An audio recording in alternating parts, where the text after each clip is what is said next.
Hello students, welcome to this class of B.A. Part First English Literature. I am Dr. S.Vaidwan, Department of English. Today we will discuss a beautiful poem, and the title of the poem is The Sun Rising, composed by Donne. Dear students, it's a love poem, a beautiful love poem composed by Donne, the great metaphysical poet. So let us start with the poem. Donne, he was born on 22nd January 1572 and he passed away on 31st March 1631. He was born in London and a great English poet, a scholar and soldier. Born into a Catholic family, he became a cleric in the Church of England. He was Dean of St. Paul's Cathedral in London from 1621 to 1631. Because of his association with the church, he also composed beautiful sermons. He is a representative poet of the metaphysical poets, and his poetical works, they are noted for the metaphorical and sensual style. He derives his images from the world of physics and geography, that is the scientific world, and he composed sonnets, love poems, religious poems. His corpus includes Latin translations, epigrams, elegies, songs, and satires. He is also known for his sermons, as I have told you. Because of his association with the church, he was able to compose these beautiful sermons. Donne's poem, all his poems, they have a abrupt beginning, and various paradoxes are introduced, ironies and dislocations. He drew his images, as I told you, from the world of science and geography. These features, they were a reaction against the smoothness of conventional Elizabethan poetry. The poetry which was being written before these metaphysical poets, it was a reaction against that, and new kind of poetry was written and introduced into the English literature. His works include The Sun Rising, a beautiful poem, and all his works, they were published after his death in 1633 in the collection Songs and Sonnets. This beautiful poem, The Sun Rising, is a poem of 30 lines with 3 stanzas, divided into 3 stanzas, and the meter is irregular. There is no regular meter followed. The longest lines are at the end of the 3 stanzas, and the rhyme in each stanza is A, B, B, A, C, D, C, D, E, E. So when we read out the poem, we'll find it ourselves that the longest lines are at the end of the 3 stanzas. That is, the longest lines are the lines which end the stanzas. So this poem, Donne, he presents a lover in this poem, and the lover is projected as bold, cynical, unconventional and intellectual. His images, the images of the poem, they are drawn from the world of geography and geographical explorations, and there is a sense of discovery and surprise. The images, they surprise us. The language is of course colloquial, and the use of Old English words, the spellings you might note, they are from the Old English. Dryden, he first used the term metaphysical. If we go into the history of metaphysical poetry, he first used the word metaphysical with reference to John Donne, which was adopted by Dr. Johnson and applied it to Donne and his followers. So this word metaphysical, it was coined, the term was first coined by John Dryden, and later on it was used by Dr. Johnson for John Donne and his followers, that is the metaphysical school of poets. Donne is a reputed metaphysical poet. He was the leader and founder of the metaphysical school of poetry in the realms of English literature. If we talk about his verse, Dryden writes, and I quote, "He affects the metaphysics, not only in his satires, but in his amorous love verse." Unquote. In the relation to the metaphysical poets and their poetry, Dr. Johnson says, I quote, "The metaphysical poets were men of learning, and to show their learning was their whole endeavor." Unquote. So it becomes clear that these poets, the metaphysical poets, they were great scholars, learned people, and they, the corpus, the poems, they reflect their intellect. The fact remains true in the case of John Donne as well. This great poet, he makes frequent use of far-fetched images. The images are from the world of science, geography. Far-fetched images, conceits, and his own learning in his poems. Some of these characteristics are easily noticeable in the poem The Sun Rising. In the present poem, we will note these characters. And the sun rising, as I told you, is an expression of a lover's vexation against the sun. He complains against the sun. The poem is a kind of a dramatic song in the form of a dialogue between the poet, the sun, and the poet's wife, the beloved, who is a silent listener. She is present throughout in the poem and in the background. The speaker, he personifies the sun throughout the poem. So, sun in this poem has been personified. Boys going to school, apprentices unwilling to work, busy farmers, courtiers, kings and princes are some other characters introduced from the outside world. So, these are the characters introduced from the outside world, and these characters, they also give an impetus to the poem and how the poet, he introduced them. The time in the poem is early in the morning when the sun is rising in the east, and the setting is provided by the sunlit bedroom where the poet lies with his beloved. The source of inspiration for the poem's composition is Donne's love for his beloved wife and more. His love for Anne is not merely physical, but it is a synthesis of spiritual and physical love. It surpasses the limits of the satisfaction of physical desires. His love is a physical and spiritual passion, we can say.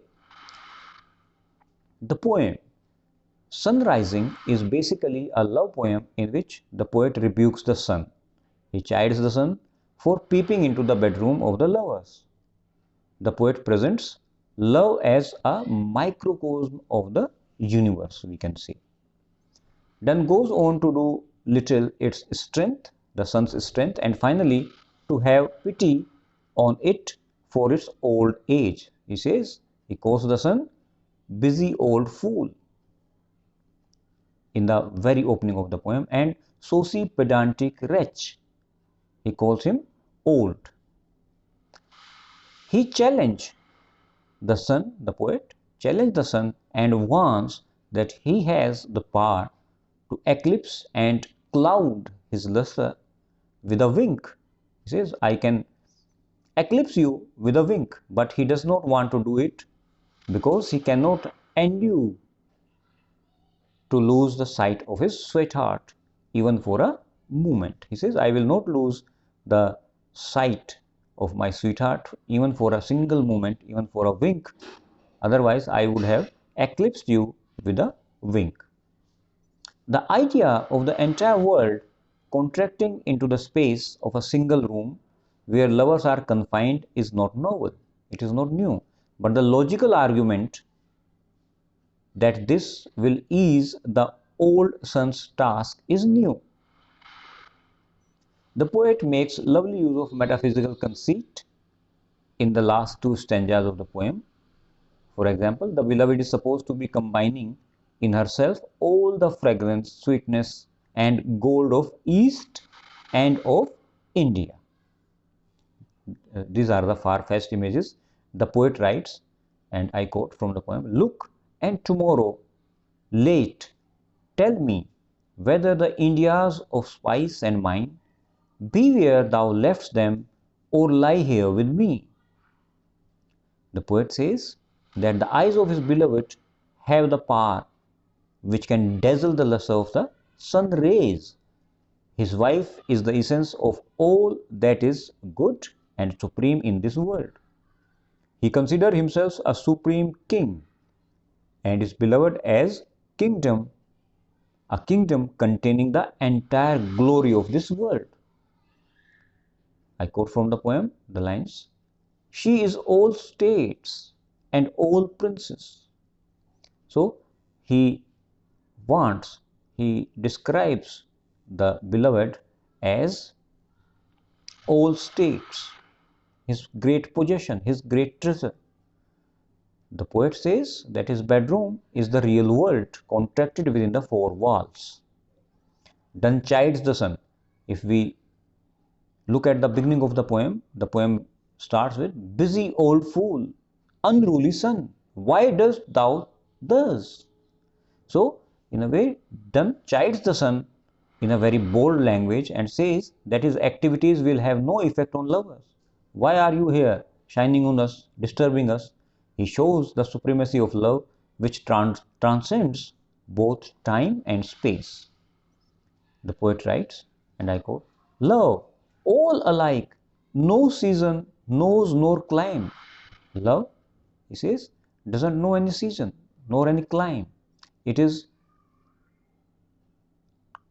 a feature of true love that it never gets old. Nor hours, days, months, which are the rags of time. Even time cannot bring it to a halt. Even time can not curtail true love, and true love will pervade even in all climes. In giving expression to his contempt against the sun, the poet displays all his learning and wit and makes use of conceits in glorifying his beloved. He realizes that he and his sweetheart, in their secure possession of each other, are like all states and princes. Following the same conceit, the poet further says that the sun can fulfill his duty of warming the world, because the duty of the sun is to warm the world, to give light to the world, to give light and energy to the world. If it shines over his bedroom only for him and his beloved and give warmth to them, he says, I quote, "To warm the world, that is done in warming us. Shine here to us, and thou art everywhere. This bed thy center is, these walls thy sphere." So, a beautiful description of the sun shining in the bedroom, and he says, if you shine here in these four walls, you will warm the whole world. To me, to the poet, the whole world is here in these four walls. The third stanza brings forth the traditional antithesis. The riches and glory of the outside world are nothing as compared with the glory and wealth of love. The poet says that their little room is the world itself. It is the whole cosmos. His beloved is equal to all states and kingdoms of the world. And in possessing her, he considers himself as rich as all the kings and princes. Since all the world has shrunk into their bedroom, and the sun's duty is to warm the world and give light, he will now get some rest, as he, the sun, has grown old. The poet says that it's the duty, the sun, it will perform its duty if it only warms their little bedroom, little room, and the world of love.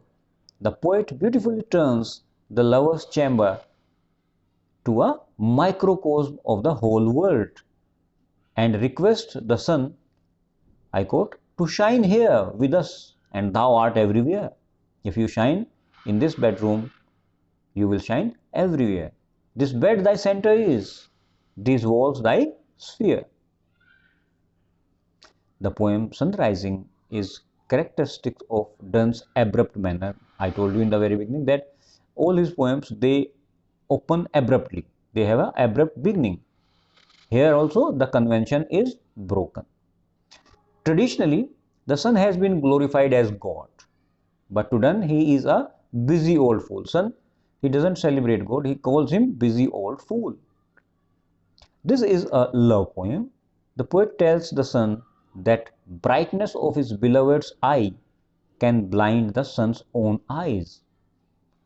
The world of love and the external world are compared, and the little world of the lovers is said to be the microcosm of the outside world. He says, I doesn't want to go beyond the room, beyond these walls, and I invite you, oh my dear son, I also invite you to come and shine here in this chamber, in these four walls, and you will provide light to the whole world. Donne's wit is at its best in highlighting all the sufficient nature of true love. The use of hyperbole is refreshing. The language of the poem is bold and saturated with the use of simile, metaphor, and hyperbole. As you might have noted, dear students, this is a poem full of metaphysical conceits. So, what is a conceit? Let us discuss what a conceit is. A conceit, dear students, is